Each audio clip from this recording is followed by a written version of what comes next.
What in the fuck is going on, everybody? It's your boy Gabriel or Aqua, and I am here with a story about how I almost lost my life when I was 14 years old in a house fire. So, I used to live in an apartment. It was 3 stories tall, and I lived on the back side of the apartment. There was no fire escapes, no fire ladders, no nothing. I wake up at 3 a.m. in the morning, and I hear these alarms going off. They're very, very loud. You cannot sleep through these things. I run out to the balcony to see. I didn't even think anything of it when I first heard these fire alarms. I was thinking, somebody left their stove on or they burned something in the kitchen and there's an alarm going off right down the hall. I walk out to my balcony and I see smoke pluming from one portion of the building. Upon seeing this pluming smoke from one side of the building, I look to my left and I see my 40-year-old uncle, who is in complete panic mode, frightened. He is screaming at the top of his lungs, "Fire! Fire! Fire!" A fucking idiot. This man cannot even control himself. I was 14 years old and I wasn't freaking out as much as this man was. My uncle runs into my grandmother's room where she's sleeping, 63-year-old woman, in the dead of sleep, 3 a.m. He runs into her room, screaming fire. My grandma gets up so fast that she falls over on this bedside table that's next to her upon getting up out of the bed. Didn't even stop her. This woman was a tank. She got up, went out to the balcony. We all watched the black smoke begin to plume and get even worse. My grandma looks at me and she tells me to go and take a blanket and get it wet in the bathtub and put it underneath the door so that the smoke could not fill up even more into our apartment, which it already had. Smoke had filled up our entire apartment. I had to hold my breath and had to get as low as I could when I went inside the apartment as to not inhale smoke. I went and I threw the blanket in the tub and I doused it in water and then I left because it had to fill up. When I came back, I came in running because I had to hold my breath and I didn't want to be in there for long. I slipped and I fell and I sliced my arm open because the tub had overflowed, and when I walked in it was completely watered on the floor. I didn't even feel that I was hurt. I got up, I grabbed the blanket, I put it underneath the door and I ran back outside. After I got back out onto the balcony, my uncle and my grandmother decided that we were going to try the front door to see if we could leave our apartment. When we got to the front door to open it,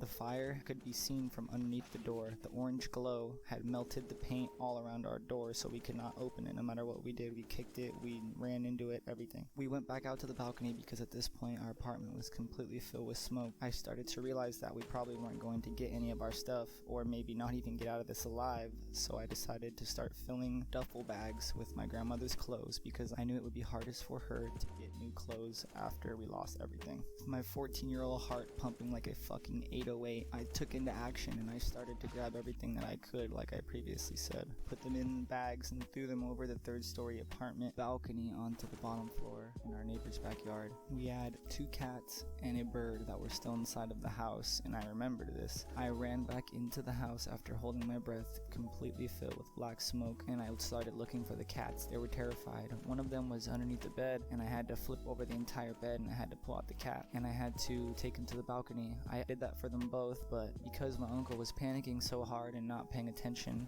and freaking out, he opened up the sliding glass door to our balcony and the cats both ran back in. At this point, the smoke was too thick. I could not possibly go back in and try to find them. I would have just been hurting myself. So I had to make the decision to leave the animals inside of the house, and I only had my bird on the balcony. For what seemed like ages and ages, we waited for any sort of rescue from the fire department. Because of where we were living in the apartment, it was very difficult for them to set up their 50-foot ladders up against our railing. My 63-year-old grandma looks at me as the apartment next to us is engulfed in flames. You could feel the heat on your face. You could feel the adrenaline and the tension just rising. Nobody knew if we were even going to live. There was a man living in that apartment right next door, and he was doing his best to breathe and keep his head over the balcony. He was an older gentleman. They finally had gotten the 50-foot ladders up to our apartment when my grandma is sitting on the chair on the balcony, and she looks at me and she tells me that she can't go, and she says to me, "I'm sorry, honey, you have to leave me." And I look at her and I tell her I'm not going anywhere without you, and if you're going to die here, then I'm also going to die here. I guess that gave her the motivation she needed because we helped my 63-year-old grandmother up and over this railing and climb down a 50-foot ladder. This is a woman who had struggled her whole life with anxiety and depression, and